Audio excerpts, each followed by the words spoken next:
Hello friends, this is your friend Bhushan. I welcome you all to another edition of Daily News Analysis. In this edition, we are going to discuss some very important articles that were featured in the Hindu and Indian Express newspapers. So from the perspective of prelims, which is, the explain section, we are going to discuss 4 important articles. The first one being India's Semiconductor Mission. So this particular news is important from the perspective of prelims. You must know what are the targets of India's Semiconductor Mission. This particular news is associated with recent developments regarding chip assembly being announced in the UP region by the central government. The second important news that we are going to discuss is about blood donation and bar on trans persons. Essentially, Supreme Court seeking expert opinion on this particular prohibition. This particular article is important from the perspective of prelims. You must know who can donate blood, who cannot donate blood, particularly India's blood transfusion policy. From the perspective of prelims, another important area is components of blood, blood types, whether artificial blood is possible or not. All these things we are going to discuss briefly in this particular article. The third important article is about 2D metals. So what exactly is this concept of 2D metals? We are in brief going to discuss that particular concept here. Another important article that we are going to discuss is about Colombia joining BRI. So the project BRI CPC is important from the perspective of prelims as well as mains. Particularly when it comes to the decoded section that is important for mains, we are going to discuss an important article that was featured Indian Express newspaper yesterday. But I think that particular article by C. Rajamohan is important for you to understand from the perspective of GS2 and analyzing the current scenario that India find itself in. So that article is named Challenge Beyond Pakistan. So essentially, C. Rajamohan in that particular argues how India needs to see beyond Pakistan problem and how strategically India can defend its own national interest in the changed scenario and changed world order. So stay tuned for this edition of Daily News Analysis. We are going to discuss some very interesting articles in this edition. So the first important article that we are going to discuss is about India's Semiconductor Mission. See, what exactly is this Semiconductor Mission and why is it important is very important from the perspective of mains. But you must know India's targets and other policies when it comes to semiconductors like critical minerals, and Chinese dominance in that. We have heard so much news when it comes to India-US collaboration in critical minerals, strategic minerals, and US-China strategic rivalry in this area, particularly in recent times, with China, putting so many restrictions on export of these metals, critical minerals, critical metals particularly, because as I said in my earlier edition of Daily News Analysis, China almost controls 70 to 80% of the exports when it comes to critical minerals. So, Chinese dominance in this area and how India can diversify the supply chains in that regard is very, very important for India's own energy security as well as technological dominance. So, essentially, from that perspective, the semiconductor mission is very, very vital. So, current news is about, cabinet nod to HCL Foxconn joint venture, which is, which will be operationalized in the state of UP, particularly Noida. It is a 3,706 crore chip assembly factory or plant in Noida. So, from the perspective of, prelims, you must know what exactly is this India's semiconductor mission. Particularly, this is 76,000 crore India semiconductor mission. So, this is a huge investment that India is putting up in the development of chips, particularly, with the developments, tremendous developments, particularly in AI, the chip and, associated dominance in chip assembly is important for India's own technological dominance, as I said. At the same time, what exactly India is doing when it comes to manufacturing aspect, of chips is also very, very vital aspect. So, not just assembly, but what about actual manufacturing of chips, So, this is about the news. Essentially, cabinet approving the joint ventures between HCL and Foxconn in UP. Particularly, for the UP state, particularly it is also a good opportunity. So because it will have multiplier effect in the state for job creation and all those things. So from that perspective also it is important to understand what exactly is this mission. So it aims to build strong semiconductor and display ecosystem. Essentially the aim is to position India as a global hub for electronic manufacturing and design, serving as a nodal agency for efficient and seamless implementation of semiconductor and display schemes. Okay, as I said, it tries to establish India as a significant player when it comes to global chip ecosystem. So what are some schemes under the international under this particular scheme, India Semiconductor Mission? But before it, the outlay is around $10 billion, around 76,000 crore. So essentially, the center has created a fresh $15 billion outlay blueprint recently as well. So we are going to further increase our investment when it comes to this particular mission. So what are the schemes under the mission? There is, as I said earlier, semiconductor fabs, fiscal support of up to 50% of the project cost to the approved applicants for setting up semiconductor fabs in India. Assembly plants to certain extent, semiconductor fabs. So to establish semiconductor fab units, center can give up to 50% of project cost as a subsidy. So essentially another important scheme is display fabs as well. Another important component of India Semiconductor Mission is compound semiconductor and ATMP. Again, the fiscal support is 50% of capital expenditure. Design linked incentive. This is the most important component of this particular scheme. So the financial incentive as well as design infrastructure support across various stages of development and deployment of semiconductor design for integrated circuits. So design linked incentives for what? For integrated circuits development, for chipsets, for system on chips, systems and IP cores, and etc. etc. So design linked incentive is also a component of India's semiconductor mission. What are some developments so far? Where we have what we have done until now. So essentially there are announcements of many plants. Okay, current UP being particularly Noida being the latest one. So essentially apart from these plants, we have the plants which are coming up, particularly assembly units which are coming up in Gujarat as well as Assam in recent times. India has invested and attracted investment to the tune of $18 billion as well in recent times. So India is attracting investment for these particular plants as well. So particularly when it comes to what exactly is the semiconductor? Semiconductor is obviously, you must be knowing conductor, insulator and semiconductor. So essentially semiconductors are materials that have conductivity between a conductor and insulator. For example, silicon is one of the well-known semiconductors. Essentially at certain temperature they start conducting. Okay, so there are multiple ways to understand the basic concept of semiconductors, but they have multiple applications. We are not going to go into the basics of semiconductors here. We just briefly going to discuss some applications of it. So again, semiconductors essentially base of current technological development, from EVs to medical device to telecommunication to AI chips, whatnot. At the base of it all, there are always semiconductors. What are the critical minerals? So critical minerals are essential for countries' economic development and national security. As I earlier said, we are going to discuss some important terms related to India's semiconductor mission. Semiconductor is one such term. You must already be knowing the meaning of that particular term. Another important term in that regard is critical minerals. So what exactly is this? Is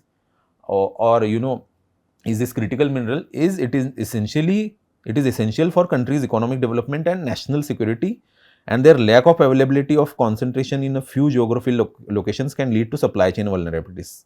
So essentially critical minerals are vulnerable to supply chain disturbances.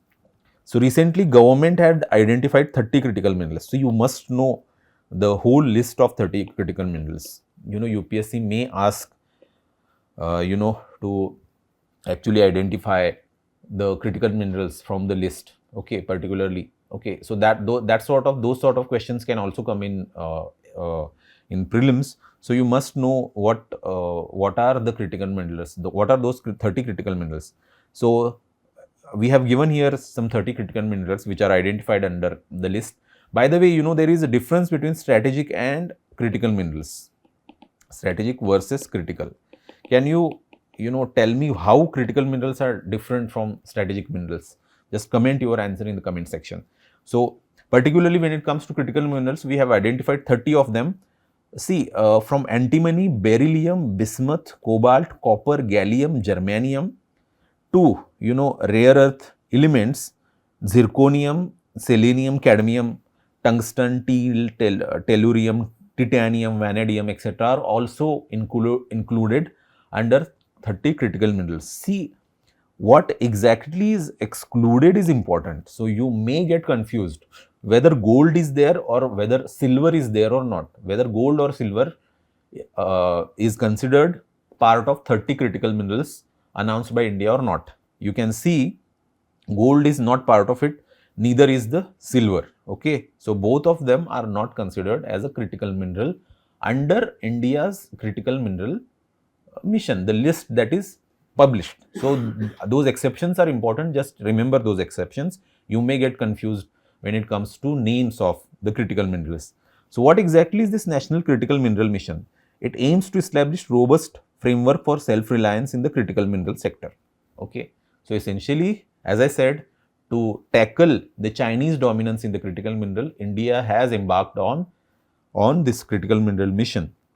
So essentially, from increasing domestic critical mineral production to recycling of critical minerals to trade and markets to human resource development in that regard is all part of the National Critical Mineral Mission. So this particular mission is important.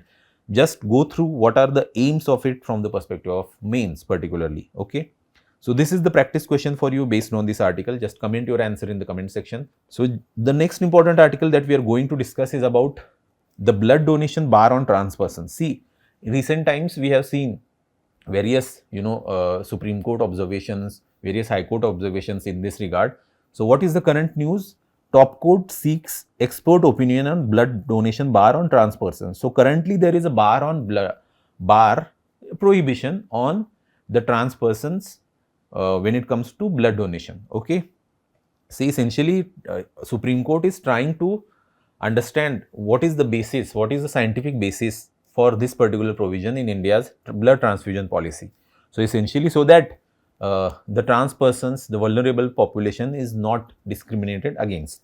So essentially, this news per se is not that much important, but from the perspective of prelims, you must know the background of it. Essentially, many times you may get confused about who can and cannot donate blood particularly. Okay, and seemingly sort of discriminatory provisions are also there. For example, there is a provision, as I said earlier, trans persons, gay people, and people from particularly people who are supposedly considered vulnerable to sexually transmitted diseases are barred from donating blood. Okay, so what are the guidelines for blood donation? According to National Blood Transfusion Council's guidelines, trans people, gay persons and sex workers among others are at risk for HIV and hepatitis B or C infections. That's why they are barred from the blood donation particularly. So essentially there is official policy in this regard, okay, that dictates this particular term here. So, but what is the regulatory framework that is there for blood donation? Regulatory framework for blood donation and blood bank management particularly rests with Central Drug Standard Control Organization. So this particular provision is important. Central Drug Standard Control Organization essentially controls the blood donation. Essentially, it gives some guidelines, it gives some regulatory framework for blood donation and blood banks.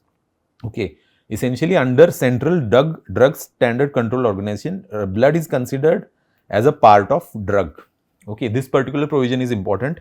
While technical bodies like National Blood Transfusion Council, National AIDS Control Organization is also there to frame guidelines and recommendations for transfusion and medicine in that regard. Okay, so essentially there are three bodies which are involved. Essentially, first one being the main regulatory framework by CDSCO. CDSCO, Central Drug Standard Control Organization.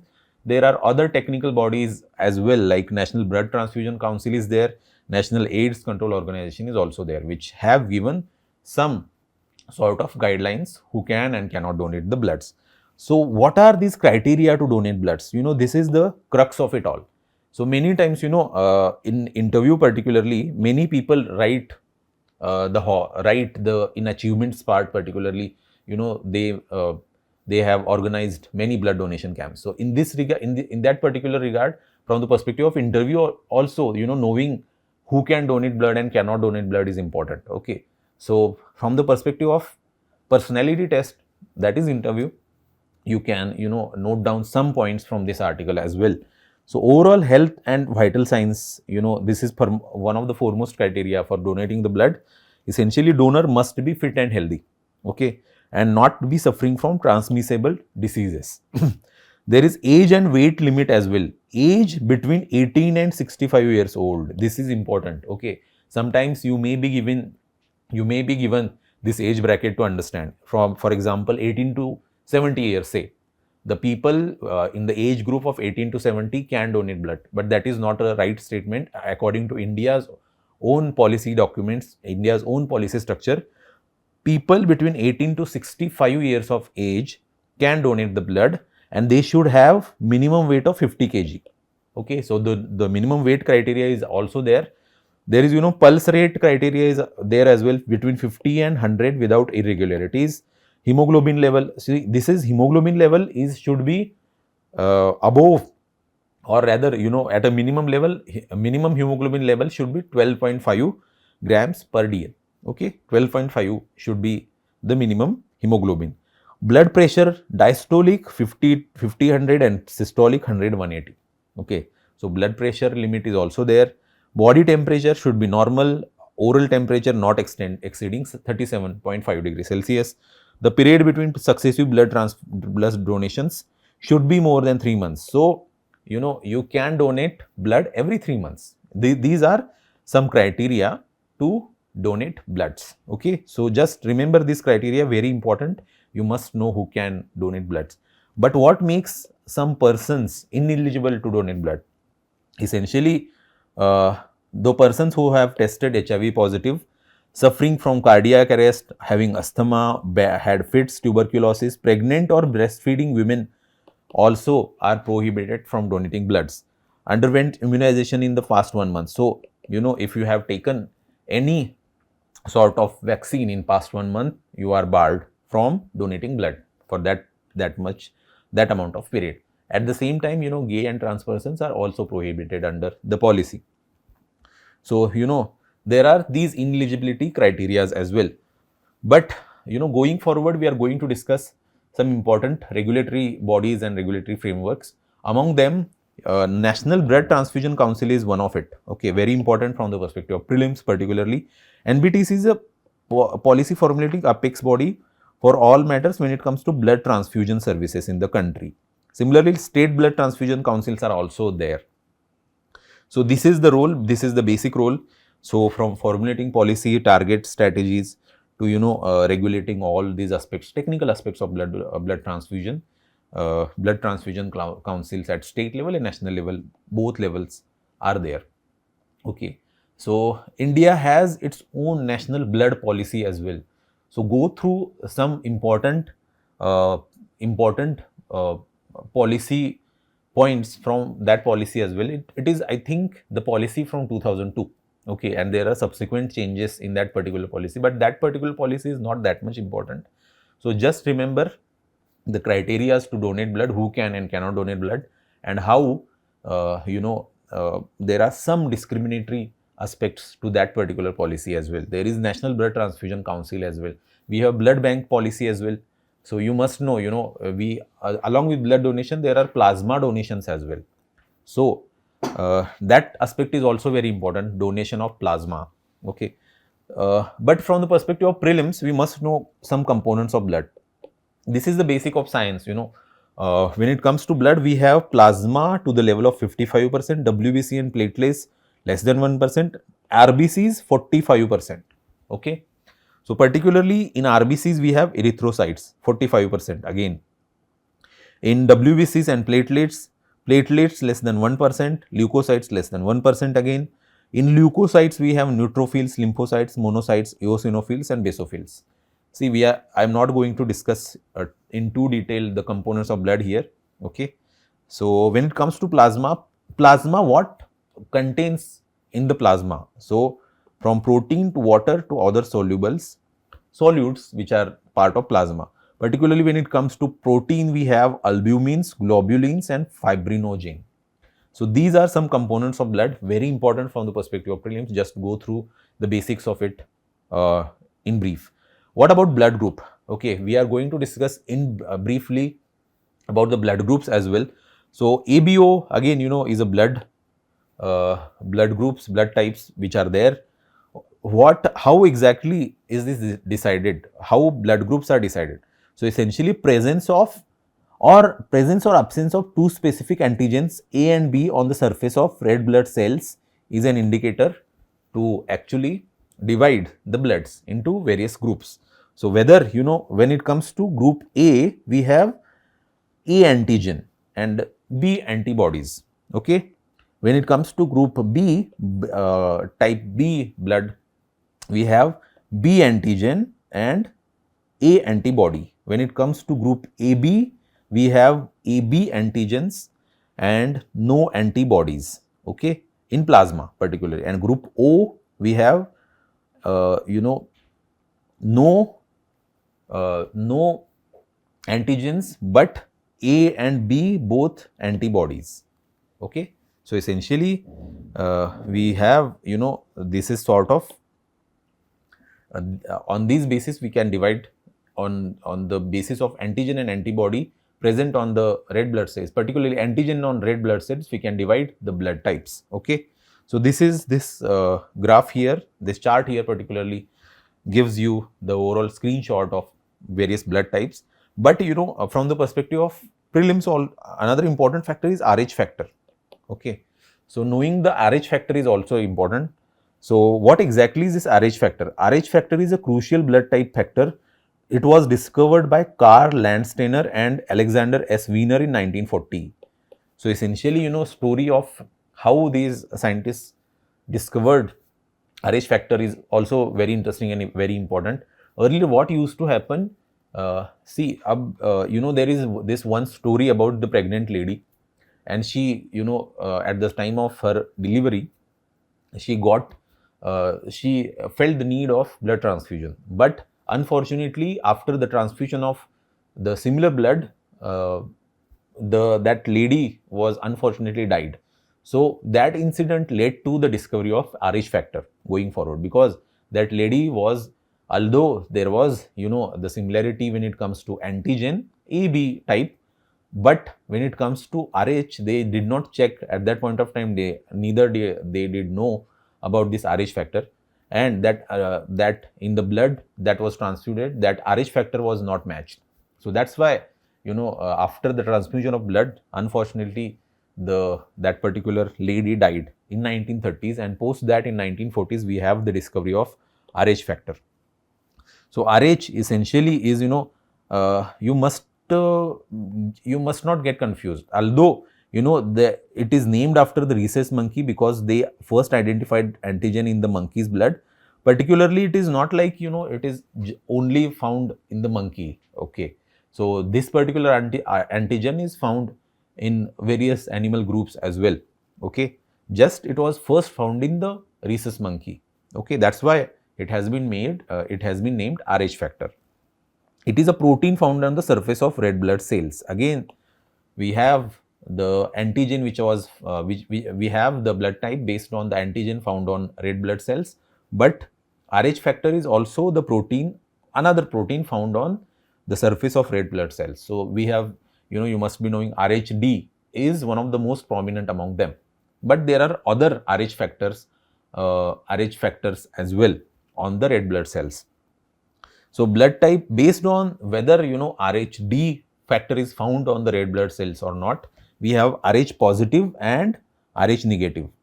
When that Rhd is present on the red blood cell surface, we have Rh positive blood group, and when we have the absence of it, we have Rh negative blood group.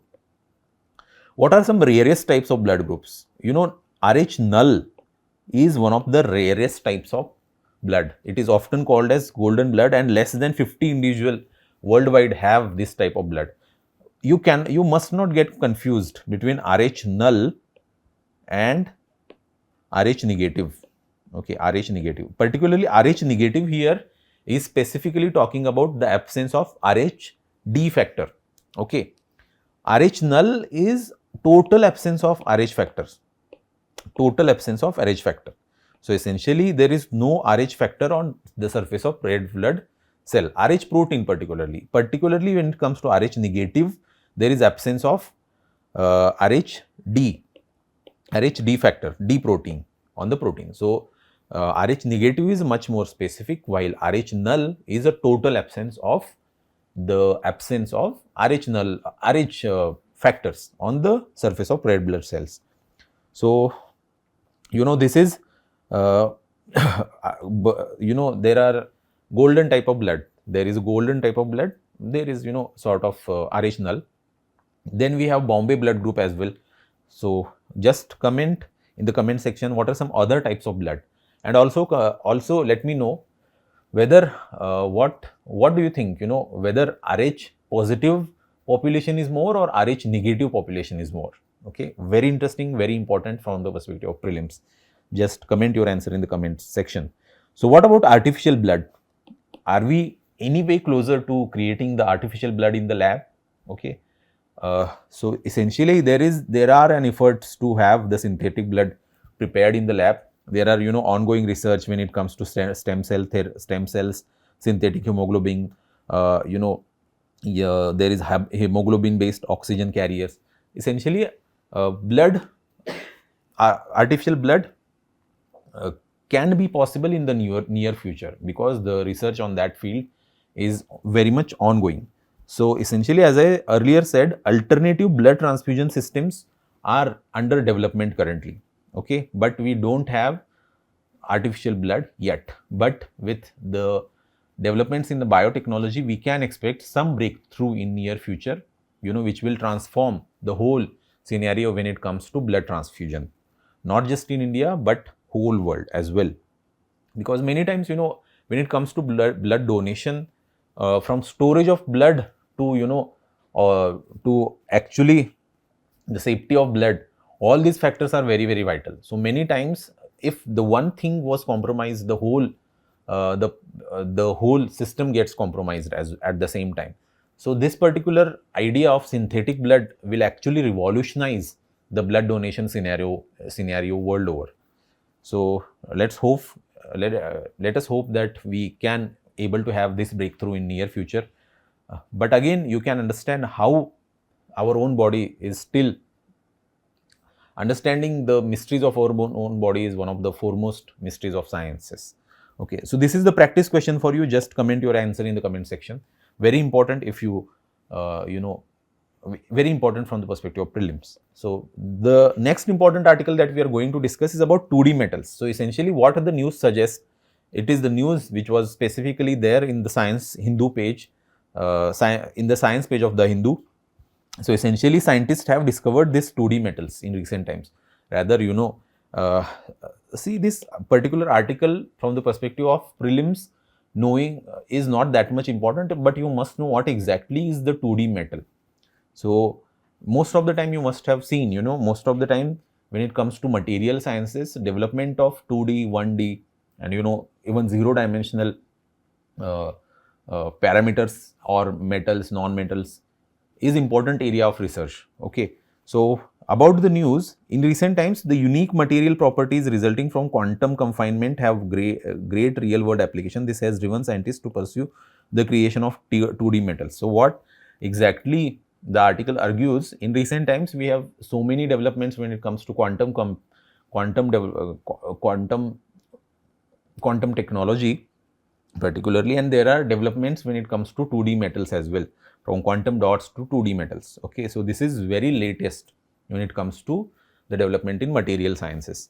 So what exactly is this 2D metal? It refers to a metal that is only one or few atoms thick, creating a sheet-like structure. Okay, you must have seen graphene. So graphene, when it comes to nanotechnology, graphene is one of the most revolutionary materials, one of the most hardest, one of the most sturdy material when it comes to nanotechnology developments. So it is like a graphene-like structure. So 2D metal is essentially just one or few atoms thick, creating a sheet-like structure, while traditional metals are three-dimensionals. 2D metals have their dimensions minimized in one direction while remaining relatively large in other two, leading to unique properties and potential applications. So this 2D, structure will create the gives its very characteristic phenomena, particularly key characteristics. So it is atomically thin. They are essentially just one or few layers of atomic thick. They are sheet-like. They have strong intralayer bonds. They are weak interlayer bonds. So essentially, intralayer bonds are strong, but weak interlayer bonds. So essentially, they can be separated easily because the interlayer bonds are weak. Okay. Example: goldene. It is a one atom thick gold sheet. So it is just in a development stage. We are developing. We are working on it. So we will see in future. We will see in future many developments when it comes to 2D metals as well. So quantum dot is one such. Quantum dot is not a 2D metal though. It is a zero-dimensional semiconductor non-crystal. So this much is enough information when it comes to quantum dot. We are not going to go too deep into the quantum dot and quantum developments in that regard. But just remember, quantum dot is not a 2D metal. So it is zero-dimensional semiconductor nanocrystal. Just remember that. So it has many potential applications, from electronics to energy storage to sensing and biosensing. Other potential applications involved membranes, heat management and insulators. So when it comes to this particular technology, it has tremendous application in near future. Okay, so this is the practice question for you.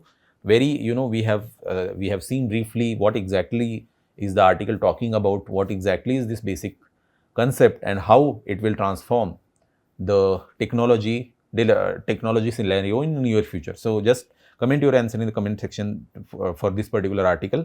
The next important article that we are going to discuss is about Colombia joining BRI. See, most of the time these Latin American countries, Latin America is very important and neglected section from the perspective of foreign policy in India as well as world's attention. So most of the time, although these Latin American countries are very strategically placed, at the same time it is America's backyard as well. So many times there is a US hegemony in this particular region, but China is making new incursions in that particular region through BRI, through CPSC projects, through its huge investments in some of these countries. So currently, these Latin American countries like Brazil, Chile or Colombia, the presidents of these countries are on tour of China. So essentially they have signed, Colombia in particular has signed BRI project. So what exactly is this BRI project? We are going to discuss some strategic implications of these projects and how China is utilizing its own clout to actually enhance its own footprint in America's backyard. That is also important. Also from the perspective of India's own foreign policy, we are going to discuss some implications for India as well, and how India can tackle Chinese projects under BRI effectively. So this is about the news. China, on the sidelines of China CELAC forum in Beijing, Colombia joins BRI. BRI here, Belt and Road Initiative. So essentially, China has surpassed the United States as the biggest trading partner of Brazil, Peru, Chile and other Latin American nations. As I said, China in US backyard is establishing tremendous huge footprint, okay, by being the largest trading partner of these countries. So BRI and Colombia, Chinese strategy in Latin America, expansion of influence, Belt and Road penetration, flagship projects. So essentially, when it comes to expansion of influence, China is steadily replacing US as Latin America's dominant trade partner. As I earlier said, China is emerging as a major trade partner for these countries. For example, Brazil, Chile, Peru have more trade with China than US currently. Belt and Road penetration. Before Colombia, 2/3 of Latin American countries are now part of BRI. So before Colombia, almost more than half countries have already joined. The Latin American countries particularly had already joined the BRI project. Beijing is leveraging infrastructure diplomacy to gain political goodwill as well. Flagship projects. What are some flagship projects? There is a Chanque port in Peru. See, this name is important. Chanque port, places in news from the perspective of prelims, important. Okay, so there is a Chanque port investment in Peru under this particular BRI. So why is this alarming Washington? US views Latin America, as I said, it is traditional sphere of influence. Okay, so under Monroe Doctrine. Under President Trump, Washington pressured regional governments to reject Chinese overtures, framing BRI as a debt trap diplomacy. Okay, it is a debt trap diplomacy. Essentially, there is a Panama Canal flashpoint as well. Recently, we have seen, Panama Canal related developments as well. Essentially, Trump and the Panama Canal issue is often in news, and we have discussed so many times already. So essentially, US sees Chinese control of port terminals on the either side of Panama as a strategic national security threat. So that's why he is threatening to reclaim the canal. So it is also creating new fissures in US Latin American relations as well. So what are the strategic implications of these particular projects under BRI? So when it comes to Colombia, Colombia gains infrastructure investment, diversified diplomacy, and risks greater debt exposure and US displeasure as well. There are some downsides to it as well. When it comes to China, it gains strong foothold. When it comes to United States, it is facing the new challenge in its backyard, and it has to recalibrate its Latin America policy in this scenario. For overall Latin America, it is becoming a threat of competition between US and China. So essentially, it is becoming a theater for the strategic rivalry between US and China, and it can have some short-term gains, but potentially long-term alignment challenges as well. So we have this, this huge threat from China when it comes to the Latin American sovereignty as well. Now we are going to discuss some basics of BRI as well. So when it comes to BRI, Belt and Road Initiative, it is also known as One Belt, One Road Initiative. It is China's flagship global infrastructure and development strategy. It is one of the China's foremost strategy, which was launched by President Xi Jinping in 2013. It aims to enhance global trade and stimulate economic growth by investing in infrastructure projects across Asia, Africa, Europe, and Latin America. Over 150 countries have signed BRI cooperation agreements. There are estimated more than $1.2 trillion investments under that. So essentially, these are huge investments that China has under these projects. So these are some key, partner countries. Again, Pakistan is major region in that regard. CPEC, China-Pakistan Economic Corridor, goes through Pakistan-occupied Kashmir, and we have seen the Baloch, related issues in that regard as well. In Africa, we have Kenya, Ethiopia, Egypt. There are some projects in that as well. In recent time, we have also Bangladesh, thinking of expanding its own relations with China at the dismay of India. We have seen that development as well. In Europe, we have, Serbia, Italy, particularly, although Italy recently exited BRI. So essentially, now the Serbia is just the member of BRI. In Latin America, we have Brazil, Chile, Peru, and now Colombia. So almost all the major countries are part of Latin America are part of BRI now. So two main components. What are the two main components of this project? There is Silk Road Economic Belt, which is overland. So essentially, Silk Road is overland. So it connects China to Central Asia, Russia, Europe, and Middle East. So this is China's Belt and Road Initiative. This, you can see the Silk Road here. So essentially, it follows the historic Silk Road trade route. So essentially, on land, it connects China to Europe, okay, through Asia, Russia, Europe, and Middle East, obviously. So 21st century Maritime Silk Road is also there. It connects China to Southeast Asia, South Asia, Africa, Europe via sea routes. So Maritime Silk Road is a project, which connects China to Southeast Asia, Africa, and Europe via sea route. while Silk Road economic belt connects through en route through ancient Silk Road, include investments in ports, shipping lanes and logistics hubs. So essentially, this is ancient Silk Road, this here.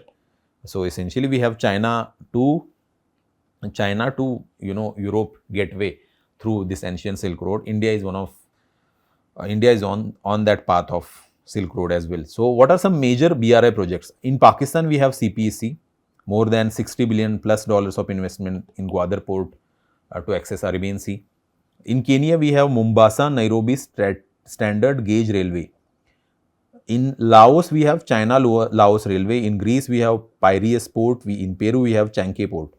See, just from the perspective of prelims, just remember these major BRI projects, very important. Places in news, you may always get the question on that regard. So essentially, these are some criticism points of these projects. So essentially, they lack in transparency. They create geopolitical backlash. They create sovereignty issues. They create environmental concerns, and at large, it is a debt trap diplomacy by China. Okay, these are some criticisms of BRI projects. It has strategic and geopolitical implications as well. Just go through them from the perspective of means, very important. So briefly, what exactly it indicates is China's global rise. At the same time, BRI is emerging as a major soft power tool for China. So essentially, from from the use of these infrastructure projects as dual use under Chinese military strategy is one of it. So it's sort of creating the issue of sovereignty and major incursions of China in the safety and security of these countries, major communication links as well. So we have seen the recent shifts by China in that regard. There is a green BRI push, there is a digital Silk Road, there is health Silk Road, and there is Latin America's rise. Again, China is actually now focusing more on Latin America and development of its relation in the America's backyard. So this is the comparison between BRI and PGI. PGI is essentially the alternative to this Belt and Road Initiative. Just go through this particular slide here. Very important from the perspective of mains. You must know what exactly is the PGI project by G7 nations. Just comparison aspect is important here. Okay, so this is the practice question for you. This is the PYQ question which was featured in the 2016 prelims paper. Very easy question here. So in the decoded section, we are going to discuss one very important editorial that was featured in the Indian Express by C. Rajamohan yesterday. Very important from the perspective of GS2. Okay, how India can handle the multipolar challenges the world is actually going through currently. So essentially, this particular article here is very important. What C. Rajamohan argues that India must look beyond Pakistan now. The skirmish has happened, but the world beyond Pakistan is rapidly changing and India needs to adapt. So essentially, we are going to discuss why C. Rajamohan is saying this and how India can handle these particular changes. So this is this particular is the PYQ, very important considering the recent developments between India and Pakistan. So as I said, world is going through tremendous change currently. The extraordinary churn which is unfolding in world politics. So essentially, although now New Delhi, India has actually drawn new red lines against Pakistan-backed terrorism. Now, New Delhi must look beyond this particular issue now. Okay, essentially, but there is a world beyond Pakistan that demands greater Indian attention. Now, we have to focus our attention elsewhere. So, there are changes unfolding in the world. Even as we reflect on the Pahalgam terror attack, India's response to it will have a great bearing on India's long-term prospects for peace and prosperity. So, essentially, the outside world is changing fast. So essentially, we have to actually now look beyond the Pakistan. So India's tunnel vision on Pakistan must expand. So now we have to expand this vision of India when it comes to Pakistan issue. So the article opens by warning Indian policymakers not to remain overly fixated on Pakistan even after the significant events like Pahalgam. Red lines against cross-border terrorism that must be enforced. Yes, but strategic bandwidth must now shift to broader global transformations. This point here is very, very important. So the article C. Rajamohan argues कि the cross-border terrorism and its red lines, new red lines are fine, but we have to look beyond it as well. So we have to look beyond global, beyond this skirmish to global transformations essentially. So there are geopolitical real elements currently happening. So the author calls it post-American order. You can use such terms in your GS2 answers particularly. Although this particular article is also very important to PSIR students particularly, so that they can use these these terms effectively in their answers. So the vocab part is also very important when it comes to optional. So in recent developments, we have Xi Putin summit in Moscow. There is growing trend of Russia-China alignment. Essentially, they are calling themselves friends of steel now and promise to intensify their political and economic technological partnerships. So recently, the Chinese president went to Russia to celebrate the victory of the allied nations post World War II, and essentially in it they have some agreements calling themselves a friend of steel. What it indicates is their declaration is built on post-American order, and it is coinciding with US efforts to de-escalate China and Russia. Underlining fluid triangular great power dynamic. So there is a triangular great power dynamic between who? Between US, between Russia, and currently China as well. So what the author argues is currently China and Russia are pretty much aligned, but US is not confronting particularly this particular alliance. US is trying to accommodate the interest of both China and to a certain extent Russia. So essentially this is sort of, it is creating a trilateral detente to a certain extent. So Xi and Putin posture as a challengers to American hegemony, but simultaneously negotiate with US. So essentially both of these countries are trying to negotiate with US at the same time as well, highlighting how flexible and interest driven the new diplomacy is. So essentially what it indicates, the new diplomacy is specifically very much interest based. The old assumptions have been tossed aside.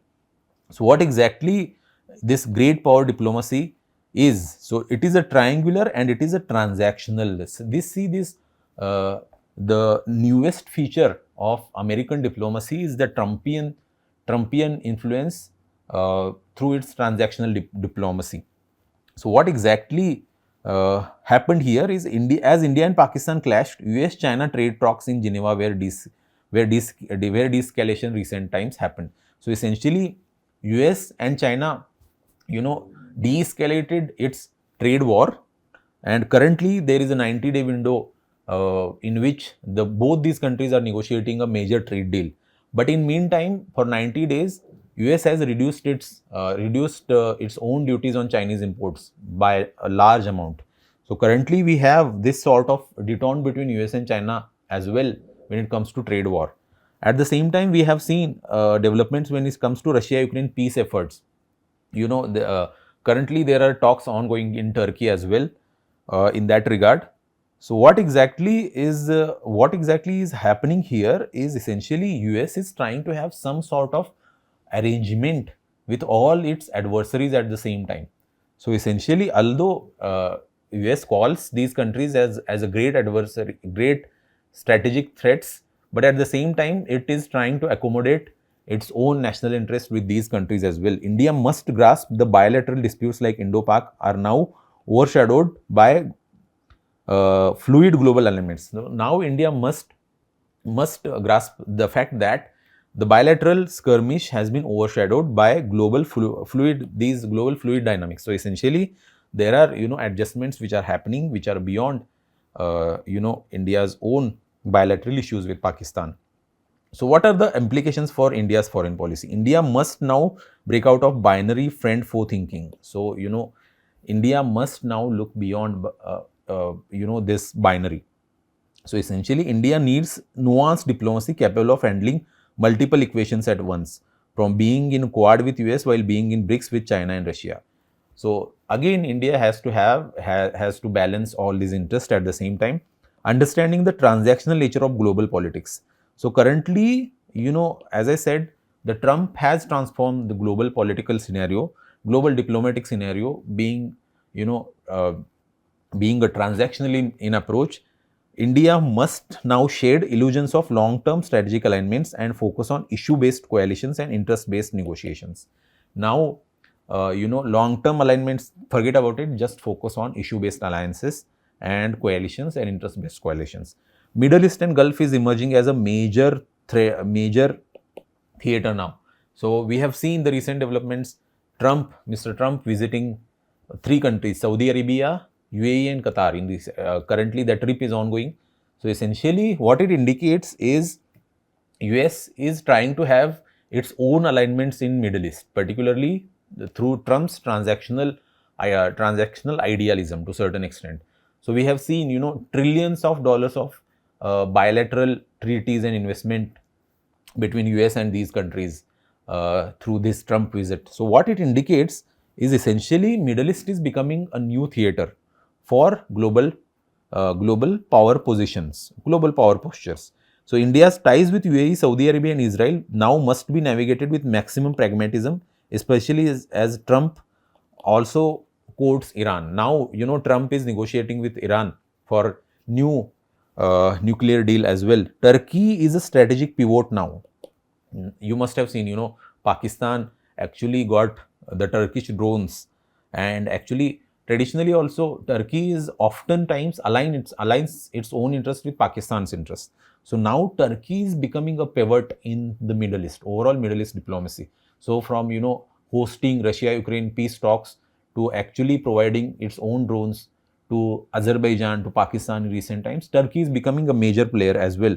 So India has to have, India has to study this new aspect of Turkey in that regard, and has to have its own understanding with Turkey, so that its interests are not compromised in that regard. So in the end, what the article argues, that the world has moved into a more fluid multipolar order where transactional relationships dominate and ideological coherence is rare.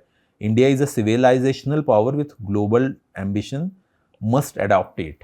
Okay, so we have to adapt to these changing transactional scenarios.